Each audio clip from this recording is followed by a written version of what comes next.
The Angels have started off the 2022 season really hot. To start, the pitching has been stellar. The bullpen has collectively been really good, and as far as the rotation goes, Ohtani leads the way. We've got a no-hitter being thrown. The pitching has just been mostly everything you can ask for up until this point. The offense has Mike Trout tearing it up. What's new? Shohei Ohtani hasn't even completely got it going yet and still looks good, and we have some new faces too, especially Taylor Ward, who's hitting over 360 with an OPS over 1100 at the time I'm making this video. You probably saw the title and thought I was going to hate on the Angels, but that's not what this is going to be at all. In fact, there will be no hate in this video, just the truth and a valid question that needs to be asked. I'm not talking about the Angels as a team, but more so one player on the team. Someone who hasn't quite gotten it going yet this year, why that is a problem, and why a legitimate question needs to be asked about his future.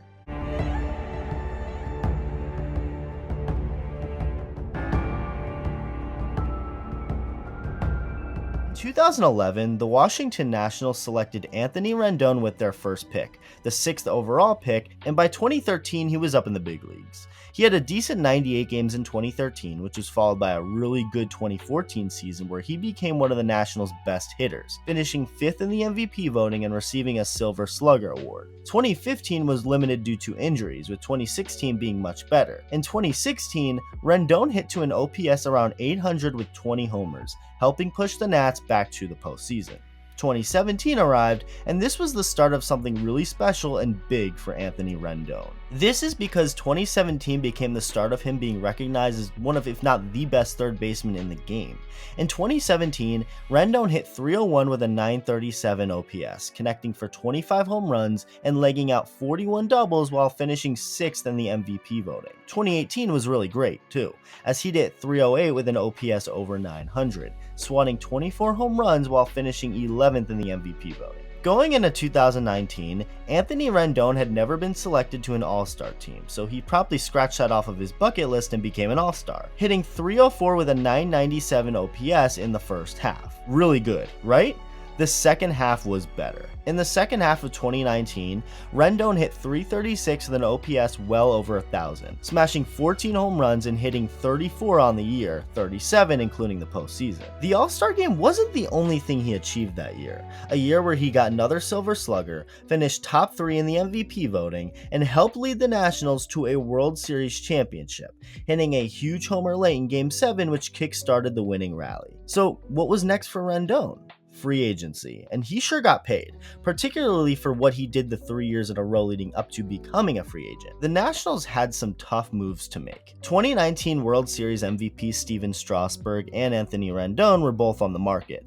Both ended up getting the same exact contract, but on separate teams. The Nationals decided to bring out the Brinks truck for Strasburg, giving him $245 million over 7 years to stick around, while Rendon went across the country to the Anaheim Angels, getting the same $245 over 7. 2020 happened, it was a short year, the Angels were not good, but Rendon was, hitting 286 with a 915 OPS in 52 games. Solid first year with his new team, but 2021 wasn't a solid second year. 2021 was filled with injury issues for Rendon, getting placed on the injured list 3 times before getting season-ending surgery to repair a right hip impingement. This all limited him to 58 games, and he wasn't good, hitting 240 with a 712 OPS. 2022, although starting well for the Angels, has not started well for Rendon. At the time of this video, he's played about 30 games, and is hitting 209 with a 683 OPS. He's only hit 4 home runs, with one of them being one he hit from the left side against elite Rays reliever Brett Phillips, so I'll give him that. But overall, he's been bad, and has been bad since the start of 2021.